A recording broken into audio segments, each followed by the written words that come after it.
dim it! Oh, double dim it!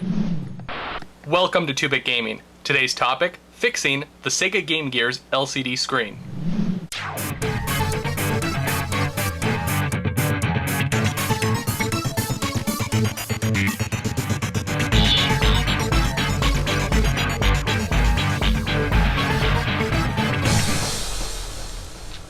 Here it is, the Sega Game Gear.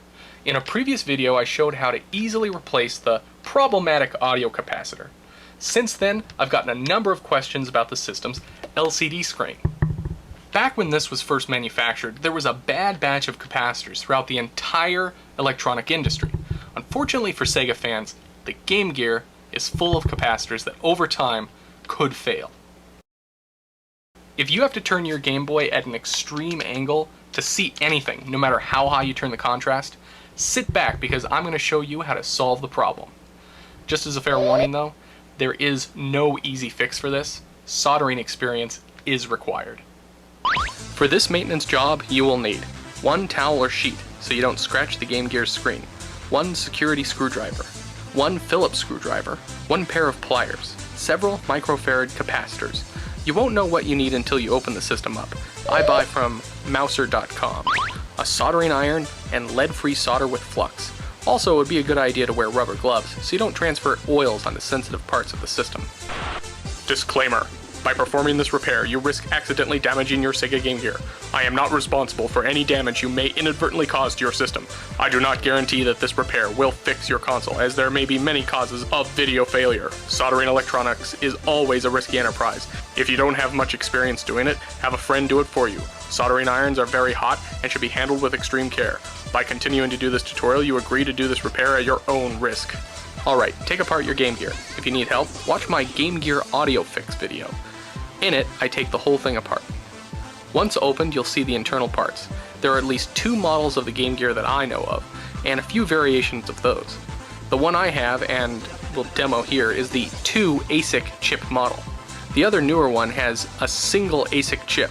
The procedure is the same, but keep in mind that if your Game Gear looks different, to follow the spirit of these instructions and adjust to your particular components. This is an example of the onboard caps that will be replaced with regular tube-shaped caps. The green shows where the caps are, the red shows where to identify the number of ASIC chips. The capacitors are just glued on, so just take a pair of pliers and wiggle it until it breaks loose, then pop it off and replace it with a new one. I suggest only removing one at a time so you don't get mixed up and put the wrong cap in the wrong place. Each cap has its rating and positive and negative lead labels. Make sure to match the replacement caps to both the rating and polarity. Replacement caps should be the same capacitance, in microfarad, and the same or higher voltage rating. Standard capacitors are fine, the smaller the better. Here's a list of the capacitors in my Game Gear. Yours may be different, so read the labels on your system's capacitors and order the right ones. So, there you have it. It's a bigger job than the audio fix, but it really isn't any more difficult. It's just more time consuming. You know, before I did this, I had to turn the contrast all the way up and I still couldn't see it without turning it at a weird angle. Now, I don't even have to turn it halfway and I can see it perfectly from straight on.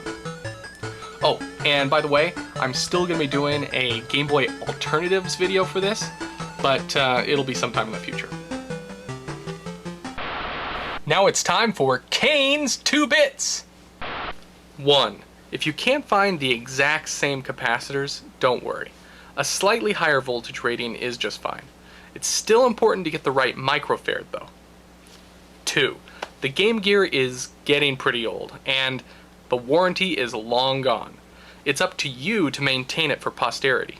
If something breaks, fix it. If you don't know how, find out. If you still can't fix it, like I always say, that's wussy talk. Fix it anyway. Sometimes all you need is a cheap part or a simple tutorial. It's worth it just to learn something new, even if you bust it more. That's my 2 bits. If you have any console repair tips, please leave a comment or video response. As always, I'm your humble 2-bit gamer. Thanks for watching.